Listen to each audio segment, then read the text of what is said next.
Movie शुरू होती है। हमें कैम्ब्रिज यूनिवर्सिटी में एक लैब को दिखाया जाता है जहां कुछ साइंटिस्ट एक वायरस की सर्च में एक्सपेरिमेंट्स कर रहे थे। हमें पता चलता है कि ये वायरस अभी पूरी तरह से तैयार नहीं हुआ था। एक्सपेरिमेंट्स करने के लिए उन्होंने अपने लैब में कुछ चिंपांजी को भी रखा हुआ था। इन चिंपांजीज के अंदर इस वायरस को इंजेक्ट करने के बाद से ये सारे के सारे बहुत ही ज्यादा गुस्सा यानी अग्रेसिव हो गए थे। उसी दौरान एनिमल लिबरेशन के लोग वहां पर आ जाते हैं। एक्चुअली ये एक सीक्रेट ऑर्गेनाइजेशन थी जो एनिमल राइट्स के लिए ही काम किया करती थी और ये उन एनिमल को आजाद कर दिया करती थी जिस पर सीक्रेट्स तरीके से एक्सपेरिमेंट्स किए जाते हैं। इस लैब्स में चिंपांजीज को बहुत ही ज्यादा मात्रा में टॉर्चर किया जा रहा था और इन्हें इल्लीगल तरीके से यहाँ पर रखा गया था। और जैसे ही एनिमल लिबरेशन वाले को पता चला तो वो सभी इन्हें छुड़ाने के लिए धावा बोल दिया। अब जैसे ही वो लोग उन्हें खोलने लगते हैं तो लैब का एक डॉक्टर उन्हें मना कर देता है और कहता है कि शायद आप लोगों को नहीं पता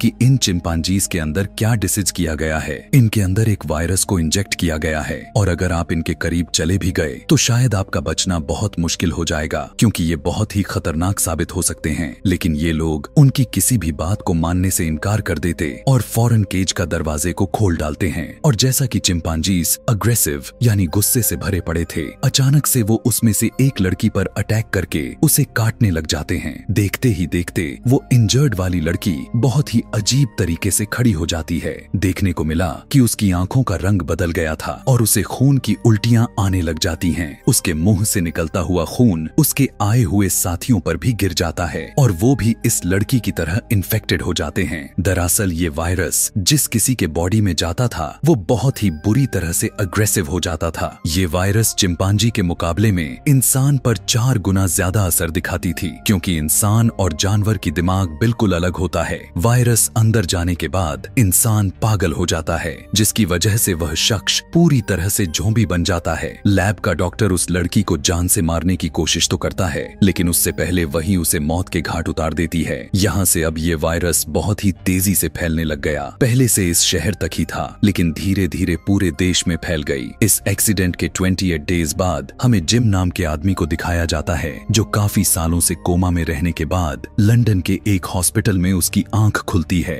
बाहर देखने पर उसे पता चलता है कि हॉस्पिटल तो पूरी तरह से खाली पड़ी है। हैरानी परेशानी के साथ जब वो बाहर आता है तो दूर दूर तक कोई भी इंसान नजर ही नहीं आ रहा था। हर तरफ साइलेंस ही साइलेंस थी और जगह जगह दीवारों पर मिसिंग लोगों की पोस्टर लगाए गए थे। वो काफी परेशानी के साथ एक चर्च में चला जाता है लेकिन चर्च के अंदर जाकर वो देखता है कि चर्च की हालत तो बाहर से भी ज्यादा खराब हो चुकी है। उसके अंदर कई दिनों से मरे हुए लोगों की डेड बॉडीज पड़े हुए थे। अब तो उसे बिल्कुल भी समझ में नहीं आ रहा था कि उसके साथ आखिर ऐसा क्यों हो रहा है कि तभी उसी टाइम चर्च के फादर लंगड़ाते हुए उसके करीब आने लग जाते हैं। उनके मुंह से खून निकल रहा था। बहुत ही अजीब तरह से उनका बिहेवियर था। डर कर जब जिम वहां से भागा तो आवाज की वजह से ज़ॉम्बीज़ भी जिम का पीछा करने लग जाते हैं। जिम डर कर भागने लग जाता है। वो यह देख कर भाग ही रहा होता है कि तभी उसी टाइम 2 आदमी आते हैं और ज़ॉम्बीज़ पर आग गिरा देते हैं जिसकी वजह से वो ज़ॉम्बीज़ जल जाते हैं और जिम की जान बच जाती है। वो आए हुए आदमी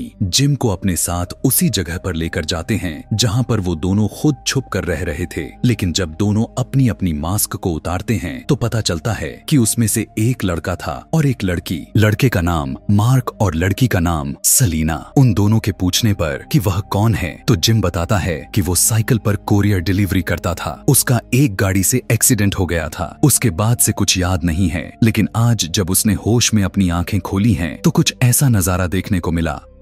जिम दोनों से कहने लगता है कि मुझे कुछ भी समझ में नहीं आ रहा है कि यहाँ पर क्या चल रहा है। फिर वो दोनों उसे बताते हैं कि एक वायरस पूरे शहर में फैल चुका है जिसके चलते पूरा शहर डिस्ट्रॉय हो चुका है। सब कुछ खत्म हो चुका है। इवन आर्मी डिफेंस भी कुछ नहीं कर सका। लेकिन जिम ही ऐसा शख्स था जो पिछले 6 दिनों के बाद इन्हें मिला है। वो बताते हैं कि हमारी फैमिली में से भी कोई नहीं बचा। जिम अपनी फैमिली को ढूंढना चाहता था। वो अगले दिन उसके घर के लिए निकल जाते हैं। घर आने के बाद जिम देखता है कि उसकी पेरेंट्स पेरेंट्स ने सुसाइड कर लिया था और उनके हाथ में जिम की एक पिक्चर भी थी। उस पिक्चर के पीछे कुछ लिखा हुआ था। उन्होंने लिखा हुआ था कि हम तुम्हें सोता हुआ छोड़कर चले गए और अब हम तुम्हारे साथ सो रहे हैं, तुम भी मत उठना। इतना पढ़ते ही वो रोने लग जाता है और बहुत ही ज्यादा उदास हो जाता है, लेकिन अब उसे एक्सेप्ट ही करना था कि उसके पेरेंट्स अब इस दुनिया में नहीं रहे। वो तीनों जिम के घर ही स्टे कर लेते हैं, क्योंकि अगर वे वापस के लिए निकलते तो बहुत अंधेरा हो जाता, क्योंकि ज़ॉम्बी रात के वक्त बहुत ही खूंखार हो जाते हैं। रात में अचानक से 2 ज़ॉम्बिस उन पर अटैक कर देते हैं। पता चलता है कि ये दोनों जिम के नेबर थे जो अब ज़ॉम्बी बन चुके हैं। वे फाइनली उनको मार देते हैं। इसी फाइट के दौरान एक ज़ॉम्बी मार्क के हाथ पर काट लेता है, जिससे वो भी इन्फेक्टेड हो जाता है। अब ना चाहते हुए भी सलीना मार्क को मार डालती है ताकि वो इन दोनों को ना इन्फेक्टेड कर दे।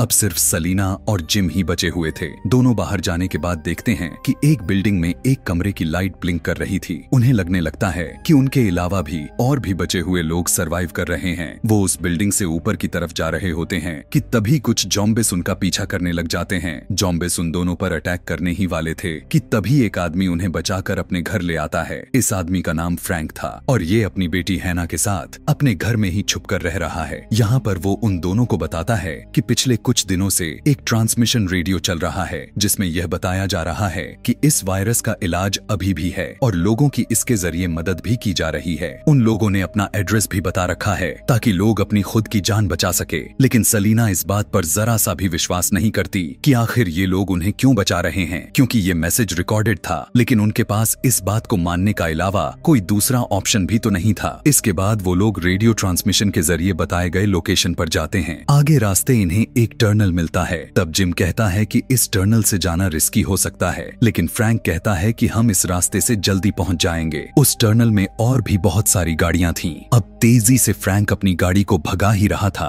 कि तभी अचानक से उसका आगे की टायर पंक्चर हो जाती है। टायर एक्सचेंज करने के लिए जब वो सभी अपने गाड़ी से उतरते हैं तो वे देख पाते हैं कि बहुत सारे ज़ॉम्बिस उनके तरफ बढ़ रहे थे, जिसके बाद वो जल्दी से टायर को चेंज करते हैं और ज़ॉम्बिस के वहां पहुंचने से पहले ही अपनी गाड़ी भगाकर वहां से निकल जाते हैं। अगले 2 दिन बाद ये लोग अपने डेस्टिनेशन पर पहुंच जाते हैं, लेकिन देखने को मिला कि वहां पर तो कोई भी नहीं था। यह देखकर सलीना कहने लगती है कि हमें वापस चले जाना चाहिए कि तभी फ्रैंक देखता है कि एक कौवा सड़ी हुई डेड बॉडी को खा रहा था कि तभी उस डेड बॉडी का ब्लड का एक ड्रॉप उसके आंख में गिर जाती है, यानी अब वो भी इन्फेक्टेड हो चुका था। उसकी बेटी हैना उसके पास जाने की कोशिश करती तो है, लेकिन वो उसे पीछे धकेल देता है। अभी जिम उसे मारने ही वाला था कि अचानक से आर्मी का एक सोल्जर उसे शूट कर देता है। वो सोल्जर बाकी लोगों को अपने वैन में बैठा कर ले जाता है। वहाँ आने के बाद तीनों मेजर हेनरी से मिलते हैं, जो वो उन्हें यकीन दिलाते हैं कि अब वो यहाँ पर सेफ हैं, क्योंकि इन्होंने ज़ॉम्बिस से बचने के लिए अपनी बाउंड्री को सिक्योर कर दिए थे और कोई ज़ॉम्बिस भी अंदर नहीं आ सकता था। अगर गलती से भी कोई ज़ॉम्बी आ जाता है तो सायरन से इन्हें पता चल जाएगा और ये उन्हें फौरन से मारकर खत्म कर डालेंगे। लेकिन इनके पास भी कोई परमानेंट इलाज नहीं आया था। इसके बाद हेनरी जिम को एक आर्मी ऑफिसर मिलर से मिलवाता है, जो कि कुछ दिन पहले ज़ॉम्बी के काटने से इन्फेक्टेड हो गया था और उसे चेन के साथ बांध कर रखा गया था। उस ज़ॉम्बी को पकड़ कर रखने का मकसद यह था कि वो देख सके कि ज़ॉम्बी कितने दिन तक खाए पिए बगैर जीवित रह सकते हैं। रात में सभी बैठकर डिनर कर ही रहे थे कि तभी इन्हें ब्लास्ट की आवाज सुनाई देती है। उन्हें पता चल जाता है कि इनके एरिया में ज़ॉम्बिस घुस गए हैं, इसीलिए बाहर जाकर सारे के सारे ज़ॉम्बिस को मार डालते हैं। जब वो लोग अंदर आते हैं तो एक आर्मी ऑफिसर सलीना से छेड़छाड़ करने लग जाता है। यह देखकर जिम से रहा नहीं जाता और उसे मारने लग जाता है। मेजर हेनरी भी उस आर्मी पर्सन को यहाँ से जाने के लिए कहते हैं, जिसके बाद हमें पता चलता है कि उन्होंने एक फेक यानी झूठा ट्रांसमिशन चलाया हुआ था ताकि इसके जरिए वो लोगों को एक नई जगह दे सके और लड़कियों का मिसयूज कर सके। इस बात की भनक जब जिम को लगती है तब वो हैना और सलीना को लेकर वहाँ से भागने लग जाता है, लेकिन मेजर हेनरी अपने आर्मी के जरिए रोक लेता है। ज्यादा मार खाने के बाद जिम बेहोशी के हालत में आ गया था, लेकिन उसी आर्मी में एक सर्जन फेरल भी होता है जो उनकी हेल्प करता है। वो उन तीनों को बचाने की कोशिश करता है, लेकिन आर्मी आर्मी उन तीनों को पकड़ लेती है और जिम के साथ उसे एक रूम में बंद कर देती है। फेरल जिम को बताता है कि मेजर हेनरी पागल हो चुका है। इस एरिया के लगभग 100 मील दूर तक वायरस फैल ही नहीं सकता, क्योंकि पहाड़ों और पानी को वायरस कभी पार ही नहीं कर पाएगा। लेकिन उनको ये बात समझ ही नहीं आती। वो यहाँ पर अपनी एक नई दुनिया बनाना चाहते हैं। फिर आर्मी के लोग जिम और फेरल को जंगल में लेकर आते हैं ताकि वो लोग उन्हें मारकर इधर ही कहीं फेंक दे। फेरल को तो शूट कर दिया जाता है, लेकिन जिम अपनी जान बचाकर भाग जाता है। भागते भागते जख्मी हालत में थक कर गिर जाता है। तभी वो आसमानों में प्लेन को देखते हुए वो याद करने लगता है कि फेरल ठीक कह रहा था कि यहाँ से बाहर ऐसे भी लोग हैं जो इन्फेक्टेड नहीं हैं। दूसरी तरफ इन लोगों ने सलीना और हेना को अपने कब्जे में रखा हुआ था, इसीलिए जिम उन्हें बचाने के लिए एक प्लान बनाता है और कैंप की पास वाले सायरन को बजा देता है। मेजर हेनरी अपने बाकी सोल्जर्स के साथ वहाँ जॉम्बिस को मारने के लिए जाता है। जिम किसी तरह बाकी सोल्जर्स को मार डालता है, लेकिन हेनरी बचकर वहाँ से भाग जाता है। इसके बाद जिम बेस कैंप में जाता है और मिलर को खोल देता है। मिलर वही सोल्जर था जो इन्फेक्टेड हो चुका था और आजाद होने के बाद वो बाकी ऑफिसर्स को भी इन्फेक्टेड कर डालता है। सब अपनी जान बचाकर भागने लगते हैं, जिसकी वजह से सलीना और हेना वहाँ से अलग हो जाते हैं। एक आर्मी ऑफिसर उन दोनों को पकड़ लेता है, लेकिन जिम फौरन वहाँ पर आकर उसे मार देता है। सलीना को लगने लगता है कि जिम भी अब ज़ॉम्बी बन चुका है, लेकिन बाद में उसका यह डाउट क्लियर हो जाता है और वो एक दूसरे को पसंद करने लगते हैं। लेकिन हेना अचानक पीछे से जिम के सर पर बॉटल से अटैक कर देती है। उसने ऐसा इसलिए किया क्योंकि उसे लग रहा था कि वो उसे काटने वाला है। इसके बाद ये तीनों वहाँ से भागने के लिए जल्दी से एक कार में जाकर बैठ जाते हैं। दरवाजा खोलने पर पता चलता है तो देखते हैं कि पहले से ही मेजर हेनरी कार में बैठा हुआ था। हेनरी अचानक गन से जिम पर शूट कर देता है, यह कहते हुए कि तुमने मेरे सारे ऑफिसर्स को मार दिया। लेकिन गोली लगने के बावजूद भी जिम नहीं मरता। हेना यहाँ पर एक ट्रिक लगाते हुए गाड़ी को बैकवर्ड लेकर जाती है। पीछे से वही आर्मी ऑफिसर ज़ॉम्बी मिलर आ रहा था। अचानक से वो गाड़ी का शीशा को तोड़कर हेनरी को गाड़ी से खींच कर लेकर जाता है और वो हेनरी को काफी ब्रूटल तरीके से मार डालता है। इसके बाद वो तीनों वहाँ से अपनी जान बचाकर निकल जाते हैं। जिम के अंदर गोली लग जाने की वजह से बेहोश हो चुका था, इसीलिए सलीना उसे एक इंजेक्शन देती है और जब उसको होश आता है तो वो खुद को एक कॉटेज पर पाता है। उसके साथ सलीना और हेना भी थी कि तभी बाहर से एक प्लेन की आवाज आती है और खुशी से बाहर भागते हैं। इसके बाद वो सफेद कपड़े से एक इंडिकेशन देते हैं कि हम यहाँ पर मौजूद हैं। उन्हें रेस्क्यू करते हुए बचा लिया जाता है। इसी के साथ ये कहानी, ये मूवी यहीं पर खत्म हो जाती है।